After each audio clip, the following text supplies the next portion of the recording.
Hello everyone, this is Ether Dragon, and welcome back to another episode of Fire Emblem Heroes. So, we're starting to see some more reasonable things, I guess, on defense, although there's some things that definitely went wrong for some people that shouldn't have. Definitely was not necessary for it to go wrong, but it happened, so we get less lift loss. But pretty budget team here in terms of merges. Nothing too mind-blowing, pretty standard.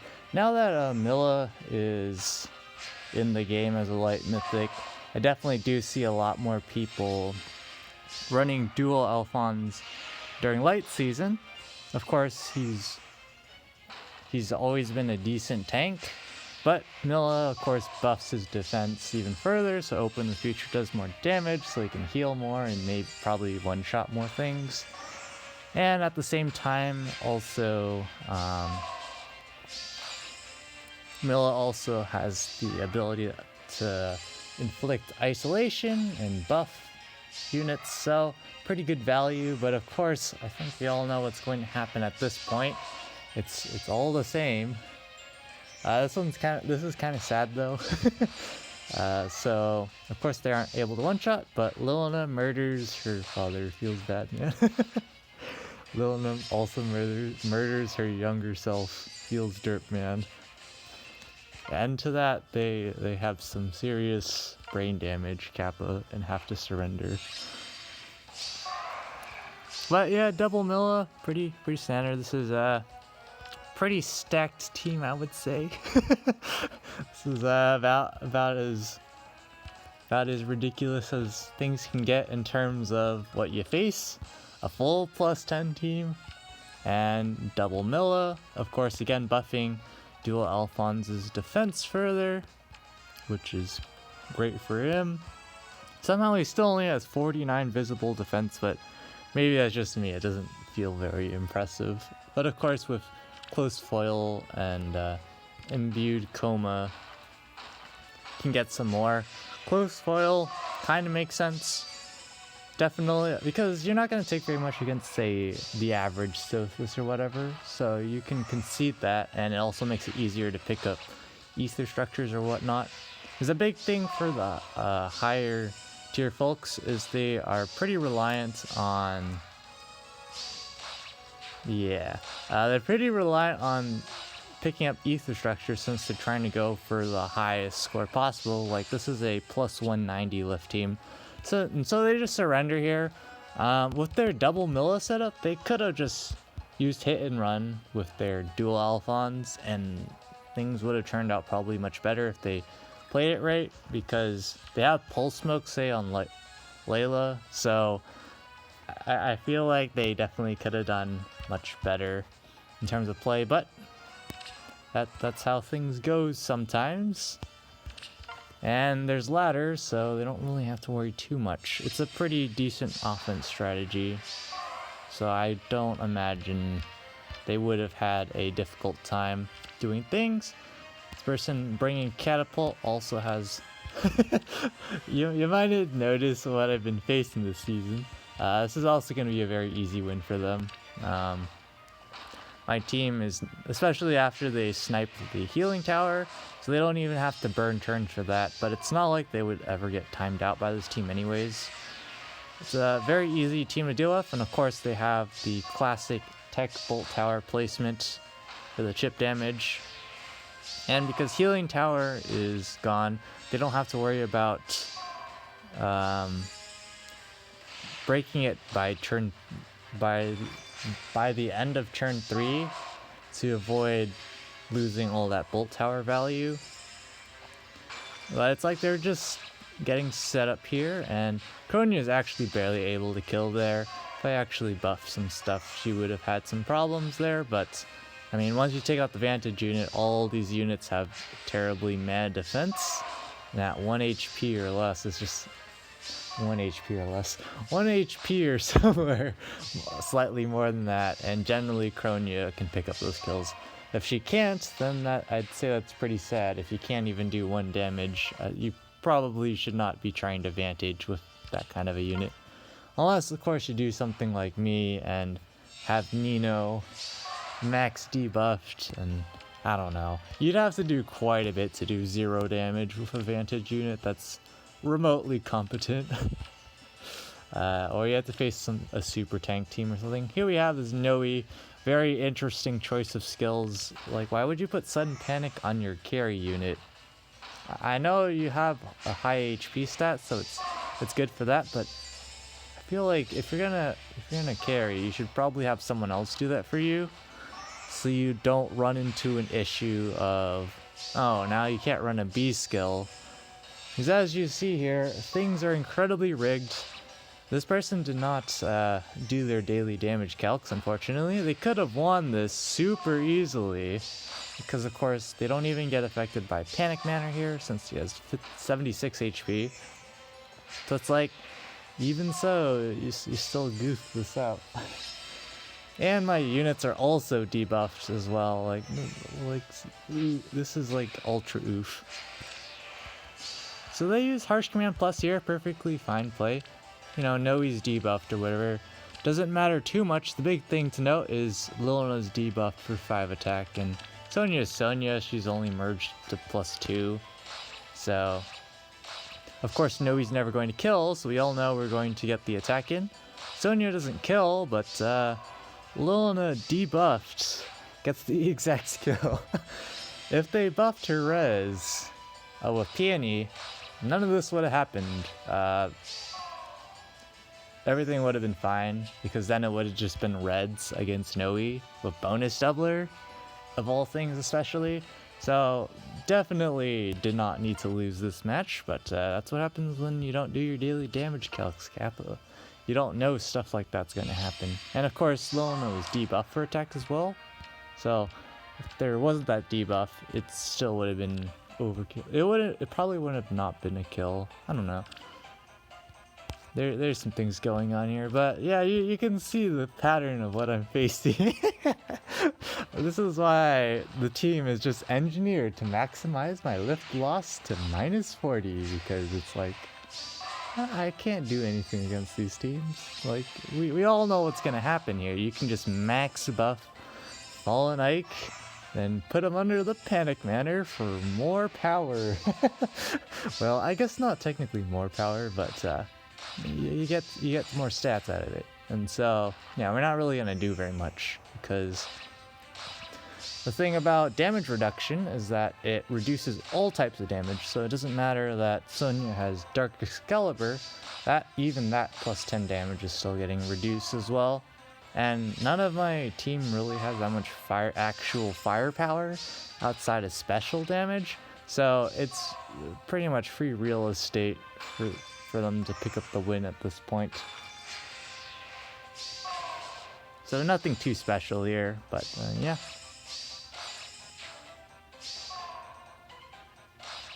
Not surprising, and they get some SP out of it, so that's cool for them, I guess. I do try to, like, because Kaden still is not at max SP, I still occasionally just try to feed Kaden kills during late season so I can get the get some SP for him, even though it's like 6 at a time. Again, decent merges on this team. Pretty darn decent merges. But they're using Lilith as their carry, so we all know what the issue is with them. It's Sonya. Just Sonya chilling in the back corner, which is the most generic strategy you've ever seen in Ether raids. But the easiest thing here is they use Milla to isolate Sylvia, so all they have to do is bait from far away, and not like this, but then they do this, and we all know what's going to happen. We even get the bolt tower damage off, but we get Seliph not dying, so that means Wings of Mercy coming into town. So yeah, not great.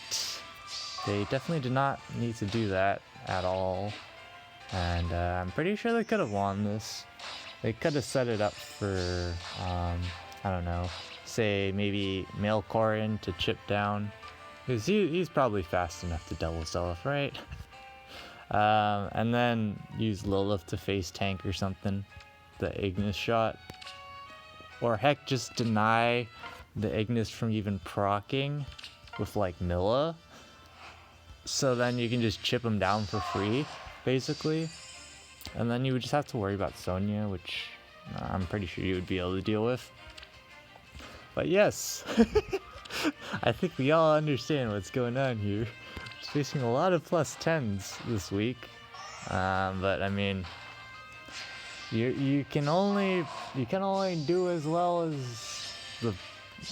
as you play. It doesn't matter if you have plus 10s if you completely blunder with them. Sometimes you can still get away and win even if you screw up a ton of times, but generally speaking, not really. My defense is kind of though, so. But doing something like this, sure, it's a very standard thing to do. But you didn't even use your duo skill, so I'm a bit confused about that. Maybe they don't have the setting up where they might have the smart end completely on, so they weren't able to use it at the end of their turn or something.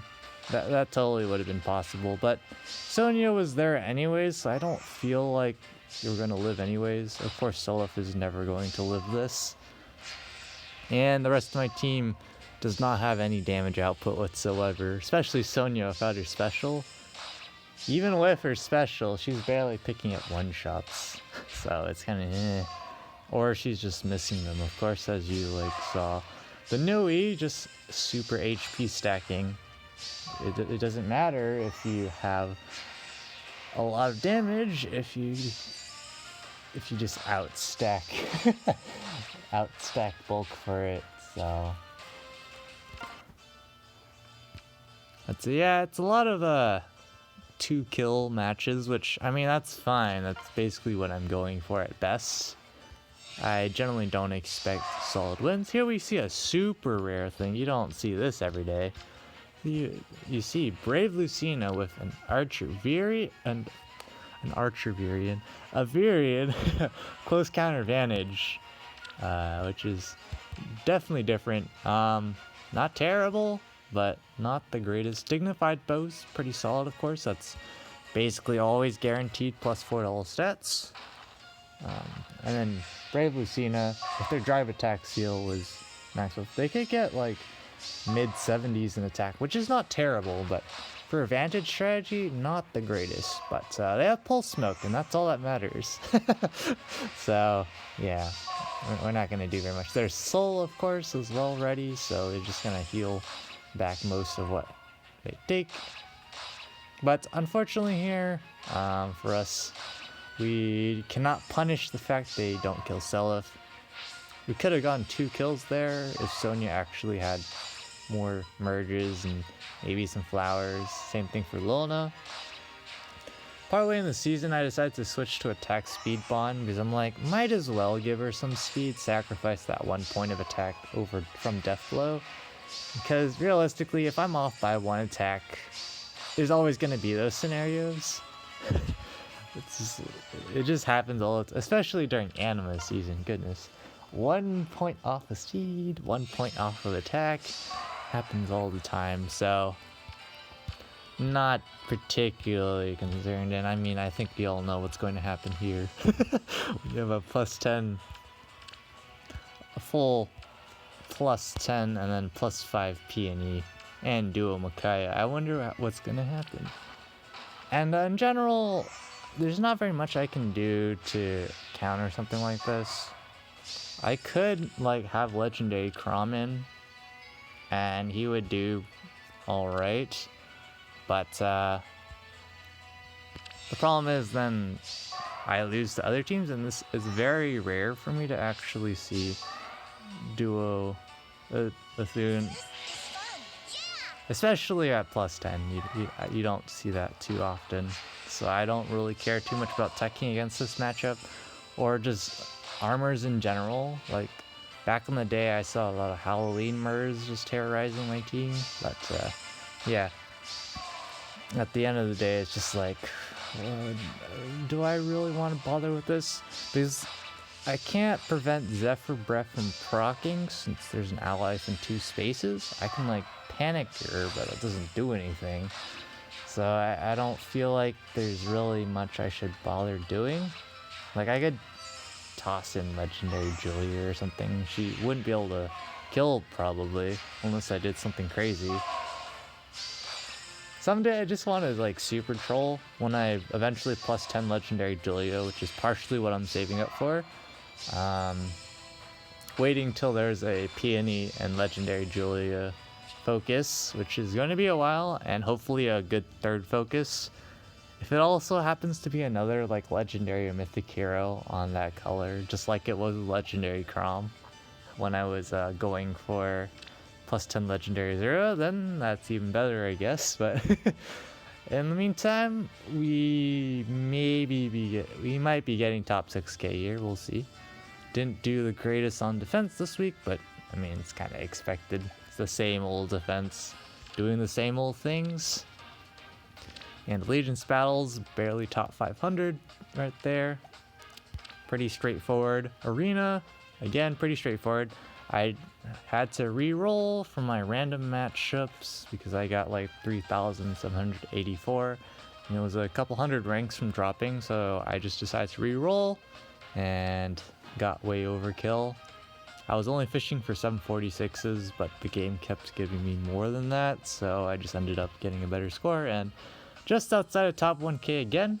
It's just one of those things where I probably just need to build my other cores for other blessings to get top 1k, because technically if I max out this team's scoring potential, I could definitely make top 1k on some seasons like this with some fishing, but I could technically do it with this team right now with lots of fishing, but I don't really feel like it's worth, because when I say lots of fishing, I mean like dozens of hours of fishing, because the matchmaker is very brutal in arena assaults. But anyways, we'll be back when the results drop in, most likely. And the results are definitely in by now, so we did manage to make top 6k. That's cool, I guess. But yeah, it's definitely a lot more competitive nowadays, and oh boy. I don't think I'll be doing anything to change my defense. Tactics room's already up, so we just kicked that out, and I'm guessing Tactics room's probably going to screw me over somehow on offense, but we'll worry about that when we get there. And Allegiance battles and arena and stuff. There's something definitely coming, because the fact Allegiance battles keeps moving is already an indicator of that at the end of the season. In fact, it's down here. But barely top 500. Seems pretty standard. And arena assault. A bit outside of top 1k again, but that's just issues with scoring, so nothing too surprising here. But that's gonna be it for this episode. Thanks for watching. As always, this is Ether Dragon, and oh boy, Legendary 0 week incoming. Bye.